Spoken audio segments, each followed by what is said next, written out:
I did made a video about this tiny, almost credit card calculator. It was introduced in 1978. We are in 2022, makes about 45 years old. Obviously, there's going to be more production years.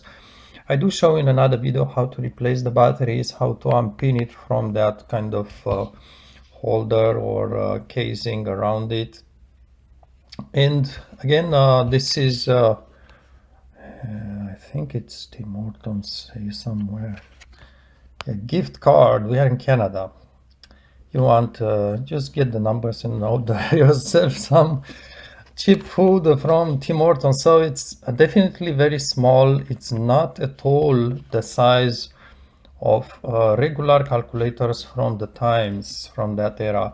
However, you may see that I'm struggling a little bit with those shades here.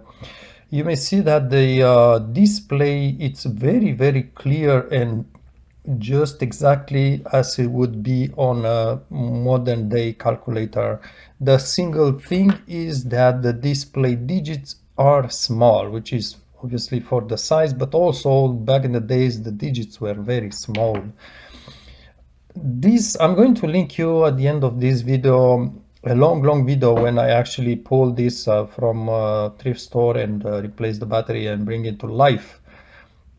And that's also where I show how to detach it and replace the batteries and how. But now I want to operate it somehow, and I need to mention that I did struggle because obviously there is no such thing as owner's instructions to be found on internet at this point. This being right in the late 70s. I like to find kind of an angle so I can see better the display. Let me just try to adjust the camera somehow. Because the casing, it's metal, it's shiny, and it's triggering the camera sensors, makes it think it's darker. So we do have this display. I'm trying to find just an angle where I can, it's difficult a little bit. We do have this display which gives you the hour. So this is the hour, these are the minutes, it says PM or AM, and then this is the day.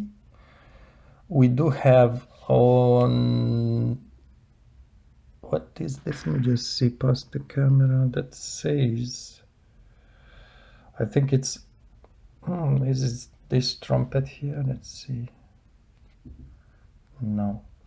But anyhow, so we do have the days of the week, and it's funny because the days of the week, the indicator, it's like a small heart. If you can see it, perhaps it's just a tiny heart.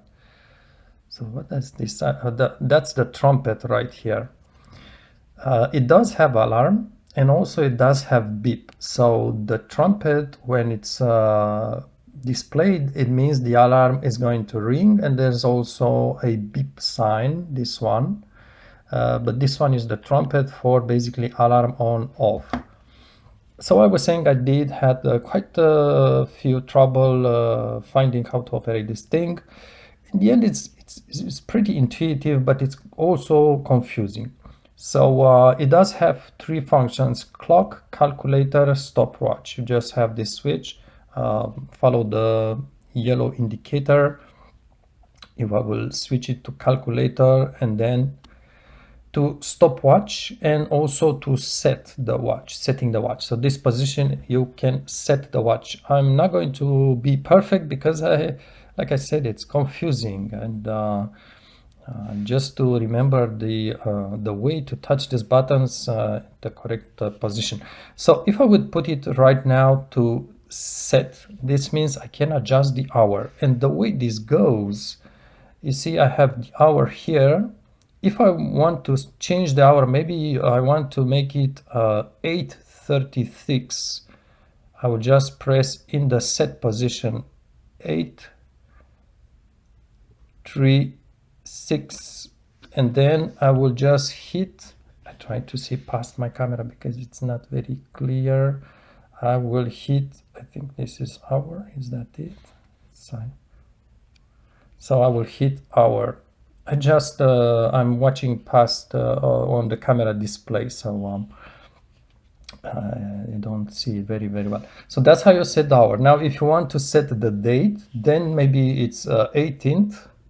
So let's just hit 1/8 and then hit the date button, this one, and the date becomes 18. Then if you want to change the day of the week, follow the small hearts. I'm going to hit the day button. So basically the buttons you see, they have like a right hand here, date, PM, AM, hour. Second, it's something weird, start, stop for watch, lap, and again we have the trumpet. We have this button which will display the small symbol, musical symbol, and from now on if I would touch anything it's going to beep. So let's just set it like this again. And this one button, it's switching between time and calculator screens. I'll show you also. So if I want to change the day, I will press the day button and notice the small heart that it's going to circulate the day of the week. That's how I set it. Now it does not have year end because we are talking about an old instrument. It actually does not even have calendar. It seems the day will just calculate by the time here and just switch to 1920, goes to 31. So it doesn't memorize the short mounts, and then it switches back to 1. So you need to adjust it continuously, and that's how it goes. Okay, so this is how you set the day. Also, let me just remember if I would want. Okay, if you want to switch between PM, AM, let's just put the time to 5:30.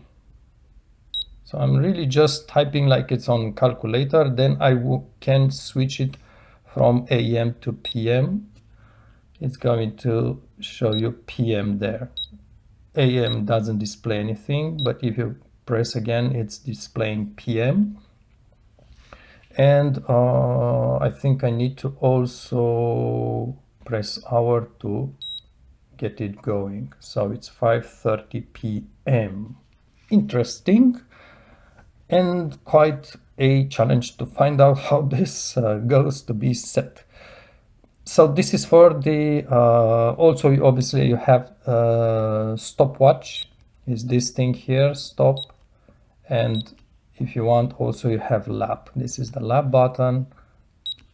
So you just, it's pausing, it's not pausing, it's just freezing the time. It doesn't really set to 0. Maybe if I press, no, I don't know how to set it to 0, but maybe this one, no. Yeah, that's another mystery. So this is in the settings stopwatch set. If I would move it to calculator, then it shows the time, but actually if you press the touches here, it does calculate. So 5 times 9 equals 45. You can erase it with C clear and just type something more if you want a division. It does have quite a few digits. I didn't count them. Let's perhaps do 2 divided by 5. Is that showing you more digits? No, I'm not good at it. But it does have 1, 2, 3, 4, 5, 6, 7, 8 digits. That's respectable, basically. And in the calculator mode, you can also access the hour mode, TC, time calculator. You can switch and it gives you the hour, date, whatever. It's just the other display basically, but you can also, no, it doesn't move back to calculator. You need to calculate to get it back to calculator. You get the idea that this is not the beginning of calculators. It's just a time when perhaps the things were not yet smoothed out, I think. Is that expression, smoothed out? So there's still somehow personal interpretations from the designers, engineers. Is just not really the later standards. And that's interesting, actually. That's perhaps one of the charms of these old tiny little things. Also, we do have the clock position if we move. And this one operates, it's not that easy to move, it's not difficult, but it operates okay. It's not that smooth, but it's interesting. You see this button here is flash. It looks quite a fine design, actually, quite a fine design. You can get an idea. This is one of the strong points of these items from those times. I was saying that this one is from 78, and I have to point out that the LCD display, this kind of display in 78 was already on the market for about perhaps 3-4 years or so. It may have started early on with some, I think the display at first was like orange looking, or actually the first display was a black display with white digits somewhere in 70 something. There is actually an interesting site that it's listing many old models from actually starting with 60s. And that place you can see the iterations, all the evolving design of these units. So yeah, this was not the first years with this small display, but still it already got quite busy. So when we are in clock, alarm, this is to set the alarm, but you also have the trumpet. So trumpet, does it work? No, it doesn't. Let's try to set the alarm, because that's interesting perhaps.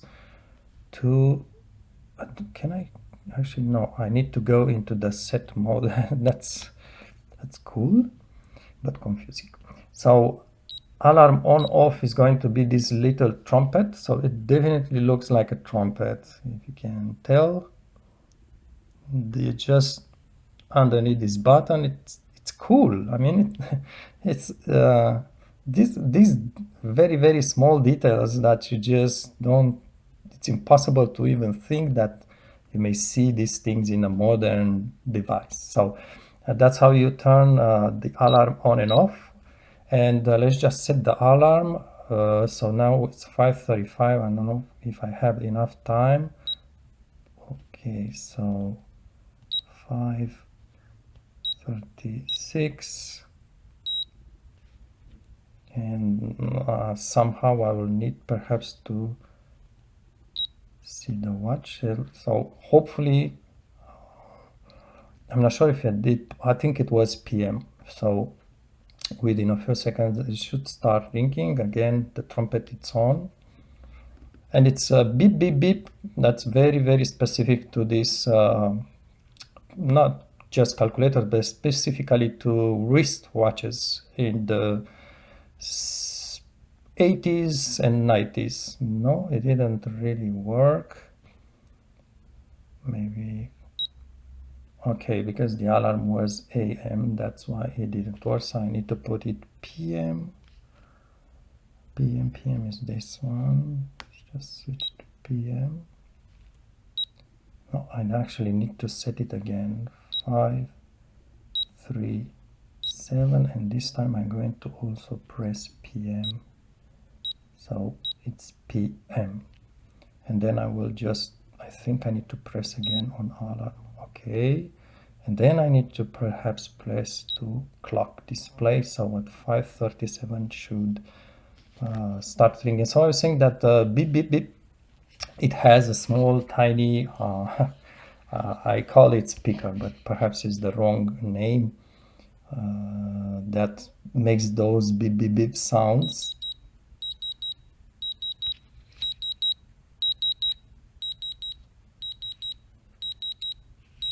It's not loud. I'm not sure if you are traveling is going to wake you up if you are really tired, but it's just cool.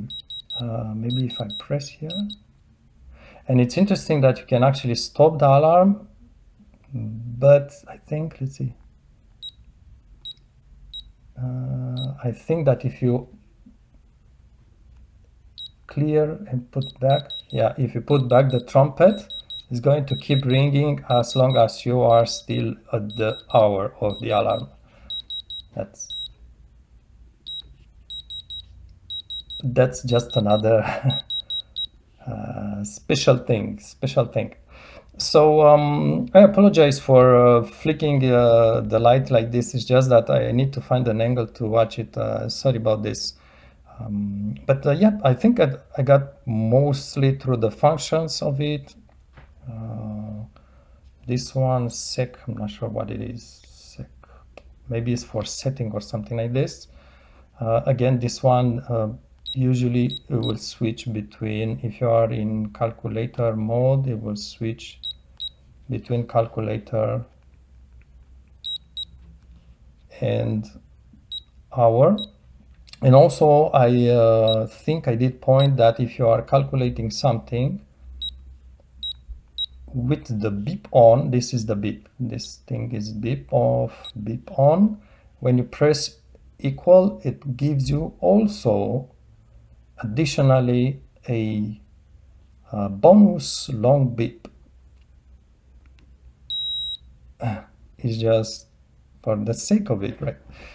So this is it. Very interesting device, and I'm not sure how. Okay, this is better like this. I'm not sure, but I think you can get an idea about how it looks in real life with this blue printing, this very, very nice, possibly metal switch actually, this indicator, the screen, the display, metal part. There is inside, the electronic parts are actually on a plastic part. It's like in a sandwich. You can tell the gray part here, it's plastic, but the back casing, it's also metal. And I was showing in the video when I put when I mount the batteries, it's very, very detailed here, including this serial number. It's all in the details. These are actually stainless steel screws. Yes, stainless steel. For those who don't know, stainless steel is actually very difficult to produce. It takes, you can find perhaps videos on YouTube, it takes quite a long time to just create that layer of, is that no, that's chrome. So anyhow, it's more expensive than a regular screw, you know, the regular steel one. So also you notice this kind of a pattern here. It is a beautiful design. It is kind of a piece of it's something fancy that sits on your desk, right? When you are at work or when you are at school with these things. And also look at the shades of the digits here. Again, it's not again, it's just that I did mention it in another video. These are resistive buttons or something like that. If you want touch buttons, there is a very, very slight thing that senses the touch underneath, but it's not the regular movement of a regular touch button. So it was, I believe, the second generation of calculators that introduces these very slim buttons. And I say that it's actually not difficult to press them. It's pretty intuitive. It's just, it works fine. It's not difficult at all. But look at the colors here, the variation of colors. You have this kind of shade of blue, this kind of shade of gray.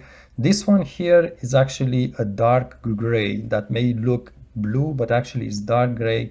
It's very shiny. The whole area here, the whole square is actually recessed. There's like a bump on the side. So it's a lot of design into this thing. It's not just a plastic thing that you throw on your desktop.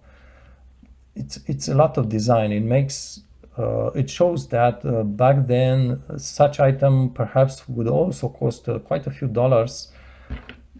but it was more than just a random pen on your desktop. It was more than that. It was an object that was meant to be fancy, functional, but also good looking. And this is perhaps one of the reasons that you may want to collect these things if you can still find them today, which is perhaps not obvious. Okay, so very, very beautiful, very interesting piece of thing. Pretty, it's not light actually. I will consider it, given the size, I will consider it on the heavier side, but without being too heavy. So yeah, this is quite an object, I would say. All right, thanks for watching.